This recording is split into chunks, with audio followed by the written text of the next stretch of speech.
Fala moçada, bom dia. Turma, tô com uma dúvida aqui e eu acho que é uma dúvida de muitos de vocês também. Então eu vou aproveitar aqui que fazer esse questionamento pro Geraldo e quem tiver essa dúvida já sana ela aí, tá? Geraldinho, explica pra nós aí, cara, qual que é a diferença de material, de soja e milho, como que o pessoal faz esse posicionamento dentro das lavouras aí, como que eu sei qual que é o material mais adequado para qual lugar e tudo mais. Cara, olha só, nós aproveitando que nós estamos na estrada aqui para ganhar um tempinho. Um detalhe que tem que ter, cara, é você entender como é que funciona a dinâmica de material. Vou dar um exemplo, né? O Fernando tava perguntando, qual que é o material que, sei lá, o material de teto produtivo mais alto aqui para nós, né? Nós estamos aqui em Minas e tal. Eu falei, olha, um dos materiais aqui ainda que destaca é, sei lá, é desafio, né? Aí eu até citei um exemplo, cara, e você vai lá pro sul, um dos materiais que brigam lá com o teto alto de produtividade é a Zeus. Eu falei, mas por que planta Zeus lá e não planta Zeus aqui, né? Então, para responder isso, a gente tem que entender um pouco mais a dinâmica da soja, né? Quando a gente fala de um material de soja, a gente tem que entender o seguinte, olha, o que afeta o desenvolvimento de uma planta de soja? Por que eu tenho um material que, por exemplo, é recomendado para o sul do Brasil e não é recomendado aqui para Minas Gerais, onde a gente está?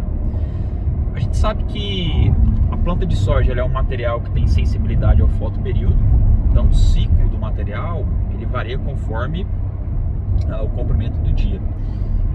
Então esse é um ponto importante. Isso se traduz com a gente com relação à latitude. Dependendo da latitude que você tá, ok? O material ele vai ter um ciclo diferente, um comportamento diferente. Pensando nisso, os pesquisadores e tudo mais tentaram criar uma linguagem que faz a gente entender o comportamento da lavoura de soja ou da planta de soja. Qual linguagem que é essa, cara? Essa linguagem é a linguagem do grupo de maturação. Então, olha só, primeira coisa que eu falei, eu penso naquilo que afeta o desenvolvimento da planta de soja. Uma das principais características que afeta o desenvolvimento da planta de soja é o comprimento do dia. Pensando nessa questão do comprimento do dia, o comprimento do dia se traduz para a gente na questão da latitude. Então, um dos principais fatores que afetam o desenvolvimento da lavoura de soja é a latitude. Por isso que um material plantado no Rio Grande do Sul tem um comportamento completamente diferente quando plantado, por exemplo, aqui em Minas Gerais. Agora vamos entender o seguinte, olha, o que a soja precisa para produzir? Ela precisa ter um crescimento vegetativo harmonioso, ela produzir nó e tudo mais, e a partir desses nós ela produzir as vagens. Então o ponto-chave é o crescimento vegetativo harmonioso, para ela ter estrutura para aguentar a produtividade. Vamos supor que talvez um ciclo médio de uma planta de soja, que seja um ciclo harmonioso, seja um ciclo de 120 dias. Então o que o pessoal falou? O seguinte, olha, eu sei que o material de soja ele tem uma variação com relação à latitude. E vamos pensar que um ciclo harmonioso seja perto de 120 dias. Então, o que acontece? Se eu pego um material que lá no Rio Grande do Sul tem um ciclo de 120 dias e planto ele aqui em Minas Gerais, o que acontece com esse material? Esse material ele reduz o ciclo. Então vamos supor que o material tem um ciclo de 120 dias. O Rio Grande do Sul tem uma latitude maior do que a de Minas. Quando eu plantei em Minas, que tem uma latitude menor, esse material reduz o ciclo dele. Pode ser que ele reduza uma proporção que ele não esteja mais um crescimento harmonioso. E aí você vai perder produtividade, o material não cresceu. Se ele não cresce, ele não vai produzir. Então essa é a questão. Pensando nisso, o pessoal tentou criar uma linguagem para a gente ter uma ideia de como o material vai comportar. Vamos supor que um ciclo médio, um ciclo harmonioso, seja um ciclo de 120 dias. O pessoal dividiu as plantas de soja, as cultivares, em grupo de maturação. O que é isso? O grupo de maturação é um número que me diz mais ou menos qual é o comportamento dele de ciclo. Existe uma conta, cara, deixa eu ver se eu não vou errar qual que é a ideia dela. Que o grupo de maturação seria a ideia seguinte: se eu pegar o ciclo e dividir pela latitude, eu tenho um grupo de maturação. Vamos supor, se eu tenho um material de ciclo de 120 dias numa latitude 20, o grupo de maturação seria 6. Então esse material seria de um grupo de maturação 6. Aí, por exemplo, quanto maior esse número de maturação, como que funciona isso aí? Espera aí que eu vou chegar lá. Então olha só, primeiro nós estamos entendendo como é que é a questão da lavoura, da planta de soja. A planta de soja tem a variação do crescimento conforme a latitude, só que para ela produzir ela precisa ter um crescimento harmonioso. Agora vamos entender como é que nós vamos dividir as plantas de soja e as cultivares de soja ao longo do Brasil. A primeira ideia é essa: Se ela varia o ciclo conforme a latitude, eu posso criar uma linguagem. Essa linguagem é o grupo de maturação. Então olha só, nos lugares de latitude maior, onde tem latitude maior? Quanto mais ao sul do Brasil, maior a latitude. Nos lugares de latitude maior, para eu ter um ciclo de 120 dias, por exemplo, pode ser que eu tenha um material de grupo de maturação 4 ou 5. Agora, se eu for para uma latitude menor, exemplo aqui em Minas, para eu ter o mesmo material com um ciclo de 120 dias, pode ser que eu tenha que ter um grupo de maturação 7. Então é assim que funciona. Como é que o pessoal dividiu o Brasil? Se a gente pegar de norte a sul, os grupos de maturação eles diminuem do norte para o sul.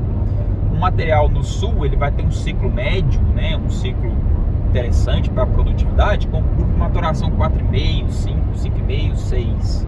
Se você for para o norte do Brasil, você vai precisar de um ciclo de maturação talvez 8, 9, entendeu? Então essa aqui é a realidade. Então olha só, se eu pego, agora vamos entender como é que varia isso, tá bom? Presta atenção como é que varia esse negócio.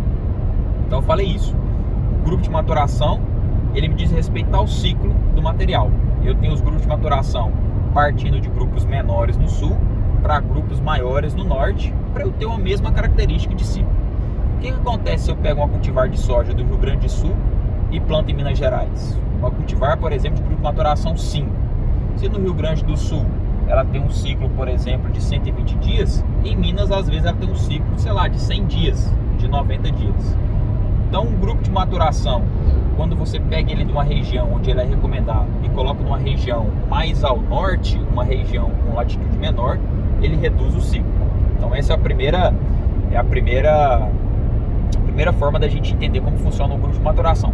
E o inverso é verdadeiro. Se você pega um grupo de maturação mais ao norte, um grupo de maturação, por exemplo, 7, aqui para o Cerrado, e joga para o sul, então esse material aumenta o ciclo dele. Então isso que acontece quando a gente compara isso. Agora vamos pensar no mesmo lugar. Se eu pego em Minas, se eu tenho dois materiais, um de grupo de maturação 6 e um de grupo de maturação 7, o 6 é mais precoce que o 7. Isso funciona dessa maneira. A outra coisa que afeta o ciclo do material, além da latitude, é a questão de reação ao calor, que ela diz muito respeito à altitude, né? Altitude em relação ao nível do mar, ok? Então olha só, se você pega aqui em Minas Gerais, eu tenho lugares com altitude de 1.000 metros e tem lugares a 600 metros. Um mesmo material, um material, por exemplo, de grupo de maturação 7, na mesma latitude, ele a 400 metros ele vai ser mais precoce do que a 1.000 metros. Então a jogadinha é essa. O que eu preciso? Eu preciso sempre conciliar um crescimento vegetativo harmonioso para que a planta tenha um desenvolvimento que proporcione uma boa produtividade. Então esse é o X. Eu vou escolher o meu material conforme a região que eu estou e o grupo de maturação dela para eu conseguir satisfazer essa necessidade. Eu preciso criar caixa produtiva para depois ter produtividade. Então é assim que a gente faz. Uma outra maneira da gente gerenciar isso é pela população. Se eu sei que eu tenho um material que vai crescer menos, desenvolver menos, eu vou aumentar a minha população, porque quando eu aumento a população, se eu sei que esse material engalha menos, eu coloco mais plantas na área para eu ter mais números de nós. Então a gente sempre mexe com essa casadinha. Eu entendo qual que é a reação do material em termos de ciclo e de potencial vegetativo dele. Como que eu entendo isso? Através do grupo de maturação. Outra coisa é eu entender minha região. Entender minha região em função, por exemplo, de altitude, em função de reação do calor. E outra maneira da gente gerenciar isso é através da população. Cada material tem uma característica diferente de engalhamento, uma característica de ciclo. Nós vamos ter que lidar com isso tudo para encontrar qual que é a maneira mais equilibrada da gente colocar o material nosso para a nossa realidade, para a nossa situação, para eu ter a produtividade que eu considere que é compatível com aquela realidade. Porque esse é um ponto. A produtividade, parte dela é genética, o restante são as condições de solo, clima e manejo. Né? Então, assim, a cultivar é só uma peça, ok? Nessa história toda de produtividade. O resto vem o nosso manejo. Né? Você conseguiu entender, cara? Eu entendi. E vocês estão me entendendo?